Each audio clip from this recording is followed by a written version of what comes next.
Morning, everybody. Welcome to the Texas Real Estate Show. Hello to you there. And we're here to talk about everything real estate, whether you're an investor, real estate agent, or you just have a general interest, or you're looking to buy a home in the future. We've got some interesting facts for you this morning. And I'm here with my good partner, Kay Johnson. How you doing, Kay? I'm doing good. Living the dream? I am. I had a salad for breakfast. A salad for breakfast? No, that's not a Texas breakfast. The Texas breakfast is steak and eggs. Yeah, that's true. Yeah, not being a vegetarian, I really enjoy my steak and egg breakfast, but there you go. So anyway, here we are today. We're talking about some changes. We're halfway through the year. So obviously some things are going to change from where we were at the beginning. We've got some comments that people have made on how this year's going.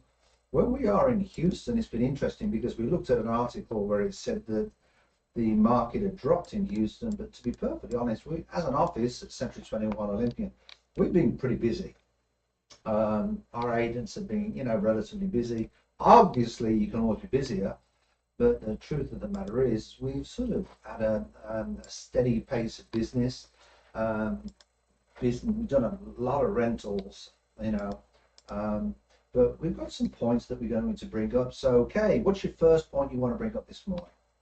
So I was looking at an article earlier this morning, actually, and it came out a couple of days ago, and it says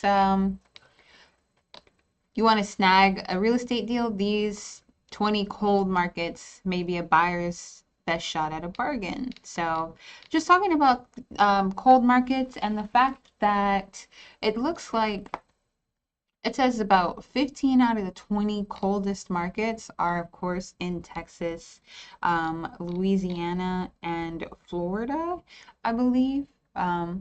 Which I guess according to like the rest of the United States, it makes sense because I mean, it's just cheaper, So the Midwest is kind of, just a Always little bit been cheaper. cheaper. Yeah, it's always, and then it's the supply and demand that they're looking at. So we have a bigger supply of housing compared to demand. What I want to sort of say is we have some agents in the office, and they have some rental properties. They purchased rental properties in El Paso. We just had a big commercial deal come through in El Paso. That's actually a pretty growing market. I was surprised to see that on the list. It was a commercial deal. I think it was an $11 million deal. And then what else have we got on here? Brownsville.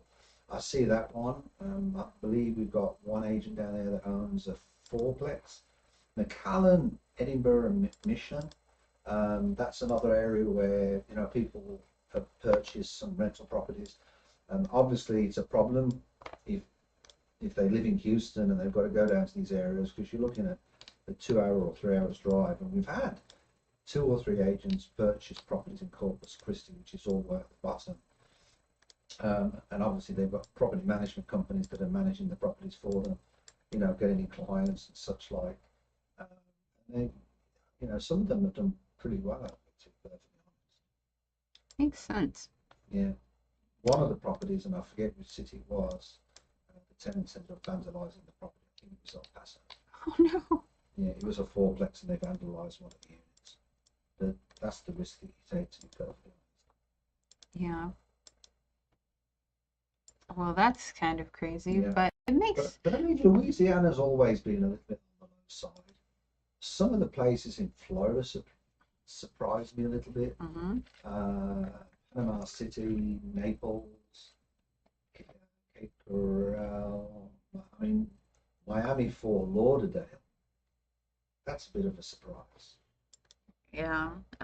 Crestview, Fort Wharton, Lakeview, Winter Haven. I mean, I've never been Daytona Beach, Florida. I mean, I've never been a Florida person. I'm not a great lover of Florida. I've been there once to Destin.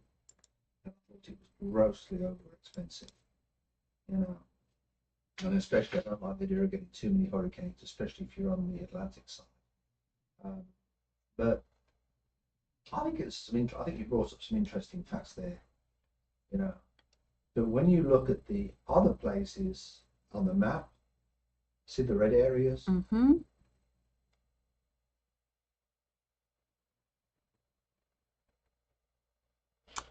So That's where, you know, it seems like a bigger demand for housing. I think that, which I think is very interesting. I would say that I wouldn't kind of believe that, but then I think about the amount of people who really want to live in New York for I lived in New York and everyone wants to go back. Put If you put the marker on where Houston, it says Houston, the Woodlands and Sugarland. The Woodlands was the most fastest growing community, I think, for 2 or 3 years on the trot. Mm-hmm. Sugarland, we still do a lot of business there. And now we're doing a lot of business even all the way down that corridor. I actually went to the hospital myself for a medical appointment the other day, and I drove down 59, and I'm going down Houston, and I'm thinking, I don't recognize some of this road. They widened 59 now, or 69, whichever one you want to call it. And you go down as far as Richmond, I mean, you just can't recognize And I think they're doing it in preparation for probably the World Cup, to be honest. Well, I think it's because 99, which is the new Beltway, Mm-hmm. I think that's going to make a difference. Probably. I really do. So anyway, what have we got next, Miss Kay? So I am actually looking, and it looks like for the next topic, we're going to just talk about what is it called? The sales slump. So, U.S. new home sales slump, supply at more than 16-year high. So basically, folks, what they're saying is that there is a sales in new home sales. There is a slump in new home sales. All right, now new home sales are builder sales, all right, for more than a 16-year high. I think what will happen, I think the builders inflated a lot of the prices. Mhm. I've got my opinions about when they build a subdivision, how they inflate the prices by giving people incentives to get them prices up. So if you buy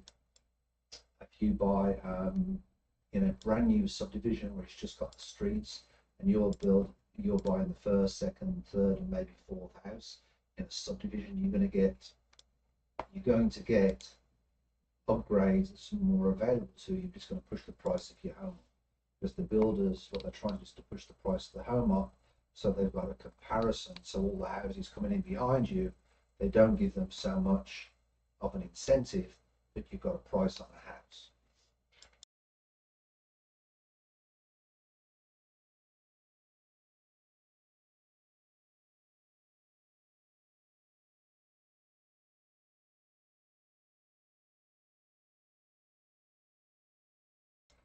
The market has slowed down a little bit. In Houston, it hasn't really slowed down, but it's sort of flattened off. We did see an increase. Century 21 Olympians starting off around May. A lot more listings have started to come in. So, that's a plus sign, which means that the market is loosening up a little bit. What I don't want to see is days on market, which is basically going to a longer time. Mm-hmm. That's not helping anybody. It's not helping sellers. It's not helping the agents. It's not helping. As soon as that comes, you can really see its effect. You got any points on that, Kenny? I don't know. I think what is it? It says that it's down about 11.3%. So it says about 619,000 units last month, the lowest level since November, actually. And the percentage drop is the biggest since 2022, September. So Do you think that gives hope to sellers then? That gives more hope to home sellers rather than, new Okay, you got two builders? types of sellers. Right. You got new home buyers, Mm-hmm. or sorry, you got new home builders, and then what you basically got is retail home sales. Mm-hmm. I think people will always get a better deal if they buy a retail property. Mm-hmm. It may not be, perfect condition. It might need some work and some love and tender loving care. But basically, I think if you want a better deal, uh, my first home was a foreclosure. It was a VA foreclosure. It was a real struggle to buy it financially, but I ended up buying it. But I never regretted buying it and making them sacrifices. So, you know, cutting a few corners to make sure I could pay that mortgage. As time went on, it got better and better and better, and that's how the equation works. To be perfectly honest, and I think I think it's a lot of BS when people turn around and say, "Well, is it going to make buying a home more affordable?" Just like I thought this NAR settlement was a load of BS, and Rachel, now it's going to reduce the price of the houses. It hasn't reduced the price of the houses. The people that are going to suffer from this are first-time home buyers, people that are experienced at buying houses. I think you'll see more lawsuits, to be perfectly honest, uh, because you'll find that things will not be disclosed when you've got an agent, licensed. Um, they've got ethics to follow, and if they don't follow them ethics, then they're out to be sued. And they don't want to be sued. So there's no. It's expensive to sue everybody. So we don't want to do I I thought that too. So this this is the most interesting thing to me. So we were just talking about um house, hot markets and things like that. So it says it's interesting because it says sales plunged 43.8% in the Northeast. And then in the West, 4.5%, but nobody's buying houses in the West. Too expensive over there. Nobody can afford to live over there. And then they plummeted 12% down here, down south, and then 8%. And then most houses for new houses,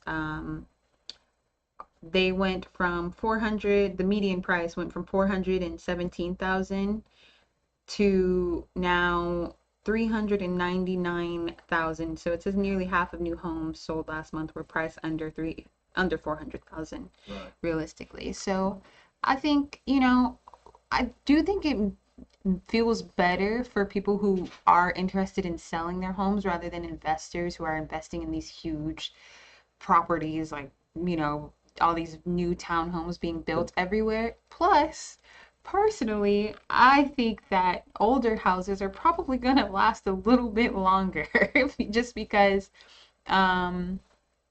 they're built sturdier, rather than paper. You can say the same thing with buying an old 1955 Chevy. I mean, True.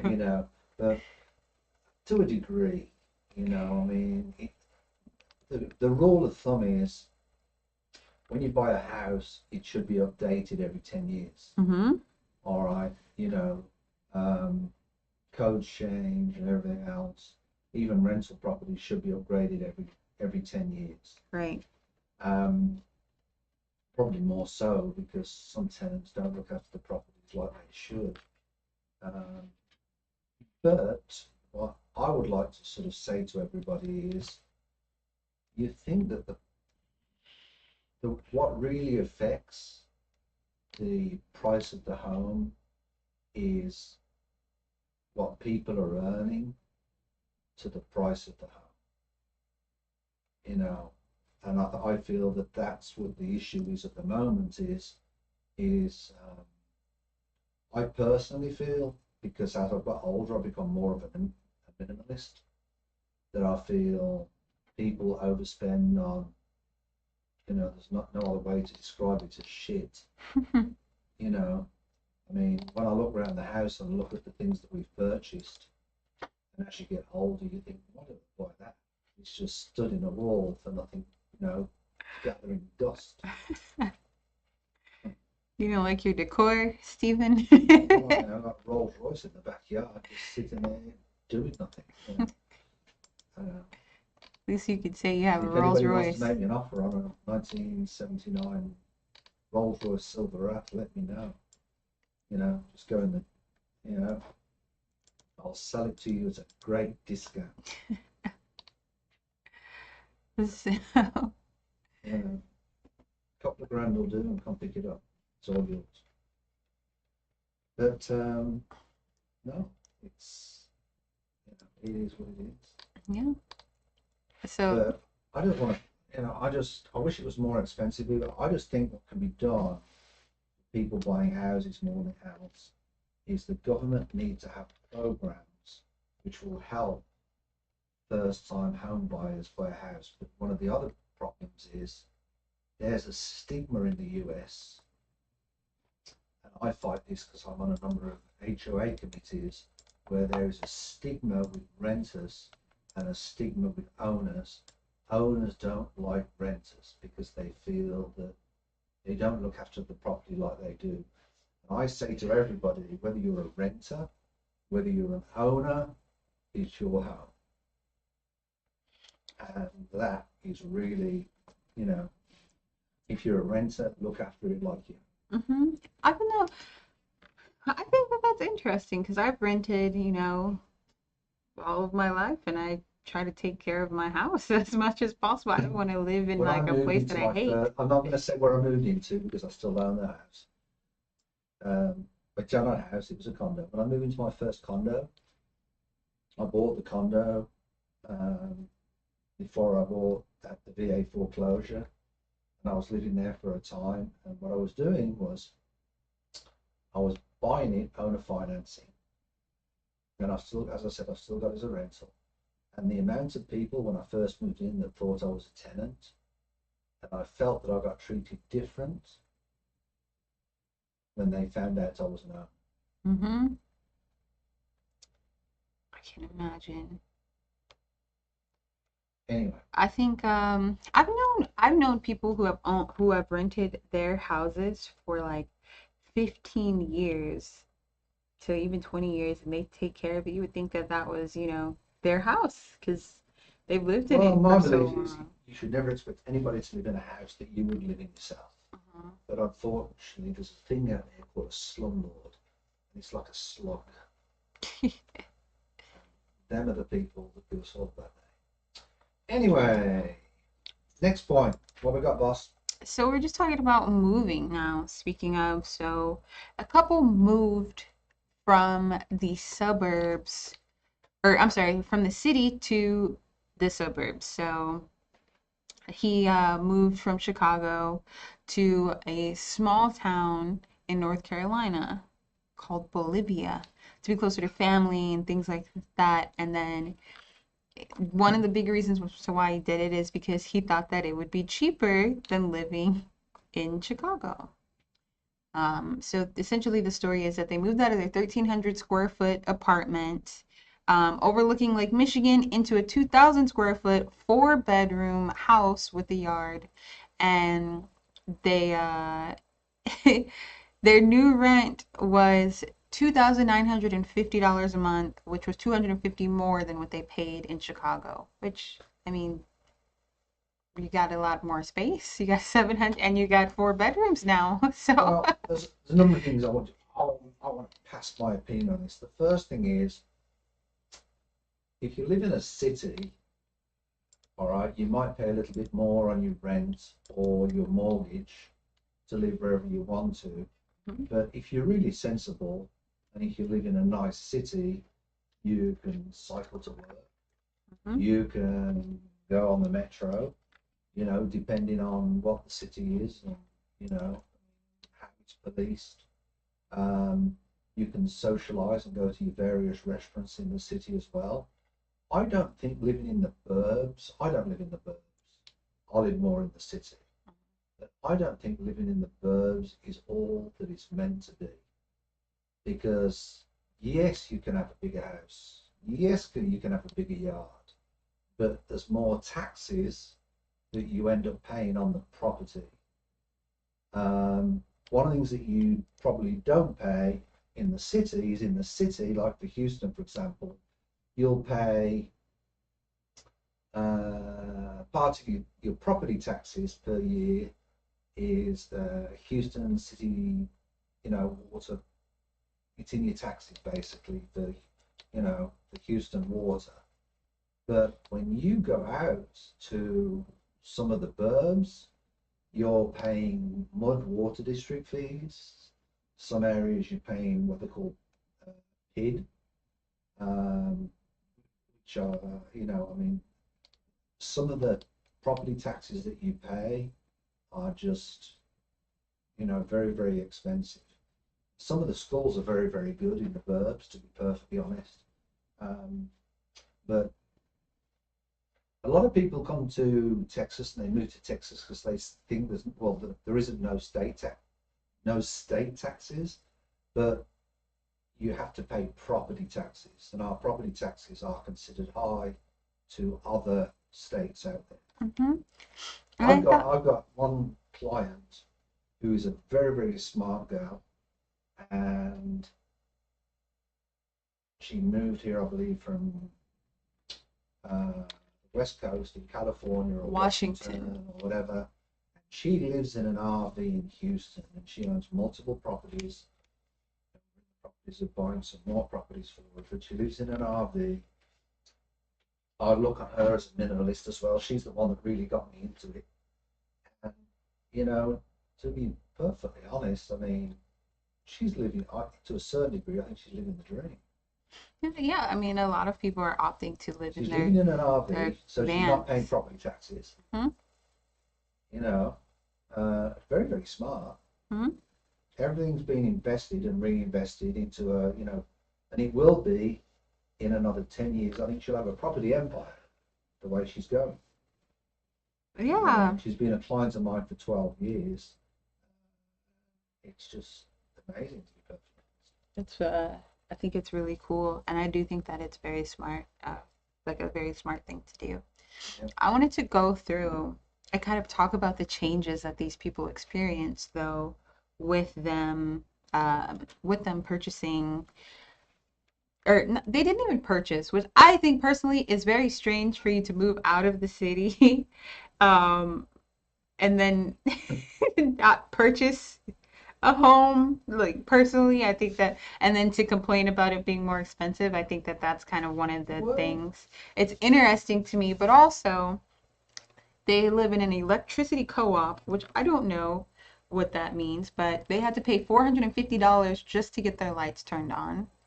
So that's one of the big things. And then they said they went from paying around $50 a month in Chicago to between $140 to $210 for their electric bill, even in months that they didn't run AC. And they said it's peak usage, so try not to use as much electricity. So that's one of the big things they ended up spending much more money on, was just their electric bill alone. And then they were kind of talking about the train and, like you said, public transport. So they lived in Chicago. Public transport is rampant, in Chicago, especially in the city. So it's really easy to get around. So they said, oh, it sucks having to wait, 40 minutes to, or having to be on the train for 40 minutes. But they spent thousands of dollars. When To get around. When I lived, it was completely the wrong way around. When I lived in New York for a time, I was teaching in New Jersey, and I was catching the train from New York to New Jersey. I enjoyed catching that train, but it took about 40 minutes. Mm-hmm. It gave me an extra 40 minutes of sleep. Right? Exactly. And then coming back that was actually part of the adventure of going. And I was only there for 6 months, just as a sort of a practice, if you want to, whether America would work for me. But the truth of the matter was, I sort of enjoyed it. But what I want to say is, at my time of life, because I've got 3 old English sheepdogs, I would like to have, A yard. you know, not just a yard, but acreage for them. Mm-hmm. But that in itself is a monumental task to take on at my age, because you've got to get them fenced in. I don't want them going in on the roads. You know, they're a very inquisitive dog. They enjoy chasing cars. You know, they can be a very predatorial dog. You know, so that worries me a little bit. That as I get older in life, and perhaps when the dogs aren't around, you know, I've already got a place that I want to go to, and it's a little 1-bedroom unit just up the road from here, which is, you know, near the Galleria. Mm-hmm. And the reason is because it's near all the restaurants. I can just walk to the restaurants. If I want to exercise, I can be a mall walker at the Galleria. I think that's the big thing too, because they're also saying, 20 minutes to the grocery store, 30 minutes to get a vet, 45 minutes for any kind of entertainment. But that I think that they did admit that they didn't do very much research, such as the electricity and things like that. They didn't ask a lot of questions, but like you kind of said, it's also a different lifestyle. When you live in the suburbs, a lot of things about people living in the suburbs is, they typically start raising families. There's a closer knit community. The property that I said that I would probably retire at 35, 25 age. Mm-hmm. It's literally 10 minutes to Walmart, 10 minutes to Micro Centre, Mm-hmm. 10 minutes to Sam's, literally less than that in the car. Right. Okay, it's literally across the other side of 59. Then the other side, you've got Chipotle, Tomasi's, which I'm always eating at. It's Mediterranean food. What have you got? You got 24-hour fitness if you want to do that, but I just go walk the mall every day to get my steps in. You know, I mean, you've got all types of facilities there, and it's all there. Yeah, so I think exactly it makes it to where I can imagine they do miss living there, but it's one of the big takeaways that you change, right? When you live in the suburbs, you probably are going to be riding your bike around a neighborhood more. They said 20 minutes to a grocery store. That doesn't sound like a lot to me, but we live in Texas. Everything's 20 minutes away. So just different things. And, like you said, you would be able to walk to these places. So they're saying they spend thousands of dollars in 10 months. My biggest gripe is in the burbs, there's no sidewalks. Very little new subdivisions have sidewalks. In Houston. In Houston as well. No, that's what I mean. In Houston, there's not a lot. Like, well, how do I walk? How can I walk my steps? That's why I said go to the mall. But for most places, for a lot of places, the suburbs, there's a lot of, what's it called? At least in California and like Oklahoma, there's a lot of sidewalks there. But it's just different. Like you can't do. In the UK, before my mom went into daycare, she was basically she was walk everywhere. She'd walk to the chemist, she'd walk to the food. I mean, everywhere she walked to. Mm-hmm. It's just but the problem is in America, everything's so spread out, you get lazy. Yeah, you don't want to do it. I think that's what their problem probably is too. So if you want a big butt, move to Texas. Don't bother. Don't get your exercise in. Don't get your steps in. Yeah, I used to have a bike before I moved to Houston, and I had to get rid of my bike because I can't ride my bike here. Well, the estate that I'm in, I can, in all fairness, but I'm just lazy. Yeah, I can't. By the time I get home, I'm too tired. Yeah, I can't ride my bike. While we're talking about bikes, I was looking at these electric bikes the other day. Mm-hmm. These electric bikes that you can buy, I mean, some of them only go 15 miles and 30 miles. Mm-hmm. It's not a lot. Did you know some buildings are banning them? Yeah, that's what we talked about on our last Texas real estate show. They won't let them go upstairs. They're taking them as a fire hazard. Mm-hmm. So what's next, Kay, or is that it? That's all we have. That's all we have for today. We want to finish off today with saying, please like, subscribe, turn on notifications, do a dance around your room wherever you are. Also, we hope you all have a great 4th of July, which is next Thursday. So we will not be doing a Texas real estate show next week, unless Kay wants to come in and work, but she tells me that she wants to eat a sausage. I thought we were doing one next week. I'm not gonna lie to you, but this is my first You want to time. come in on the 4th? No, I'm good. I'll eat my sausages. Yeah, she told me yesterday she's got to think about eating sausages, and as we call them, bangers in England, you know, on the 4th of July. But anyway, so we will see you in 2 weeks. We want to thank you for everything. Please thumbs up, like, subscribe, turn on notifications.